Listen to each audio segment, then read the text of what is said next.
Presiden bilang utang WUS 1,2 triliun per tahun itu bukan masalah. Dia siap bayar. Gila kan? Tapi bentar, Menkeu kok bilang nggak boleh pakai APBN? Ini uang siapa yang mau dipakai, Pak? Uang rakyat lagi ya? Yo, what's up warga digital? Balik lagi sama gue di Kipas, kabar Indonesia paling panas, 5 November 2025.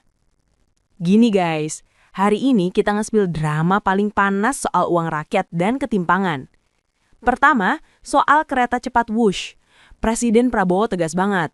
Dia bilang utang bus 1,2 triliun per tahun itu bukan masalah, dan dia siap bertanggung jawab. Make sense sih kalau transportasi publik nggak dihitung untung rugi. Tapi guys, elus dada dulu. Ingat nggak, dulu proyek Jokowi ini dijanjiin swasta murni atau B2B. Sekarang PT KAI kesusahan bayar angsuran, dan ujung-ujungnya, kok ya presiden baru yang maju jadi pahlawan nanggung beban. Menkeu sendiri udah warning, katanya pemerintah nggak akan pakai APBN buat nutupin utang ini. Jadi ini duit dari mana?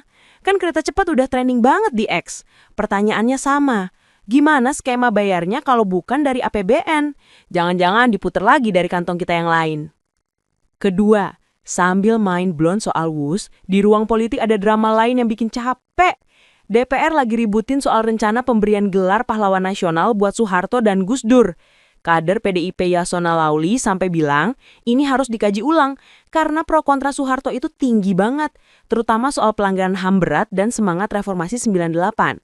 Seriously, di saat utang triliunan lagi jadi isu, ekonomi melambat, dan gubernur di Riau baru aja diculik KPK karena dugaan main proyek konstruksi, kok prioritasnya malah drama gelar pahlawan sih?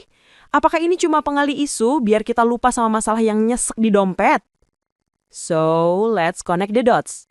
Saat ini kita dikasih ilusi stabilitas. Pemerintah kasih janji cepat soal utang WUSH. Ekonomi diprediksi masih 5% yang ditopang belanja bansos pasca aksi masa Agustus lalu. Tapi coba lihat data detailnya. Simpanan uang di atas 5 miliar tumbuhnya 16,24%, jauh lebih cepat dibanding simpanan kecil. Artinya yang kaya makin kaya aja. Investasi melambat, ekspor turun, dan negara ditopang duit bansos jangka pendek. Ditambah lagi, di ruang hukum KPK tebang pilih. Gubernur Riau ditangkap, patut diapresiasi. Tapi di kasus sumut yang mirip, menantu mantan presiden, Bobi Nasution kok cuma bawahan dan orang dekatnya aja yang dijerat. Inkonsistensi dan ketimpangan ini adalah resep klasik melemahnya kepercayaan publik.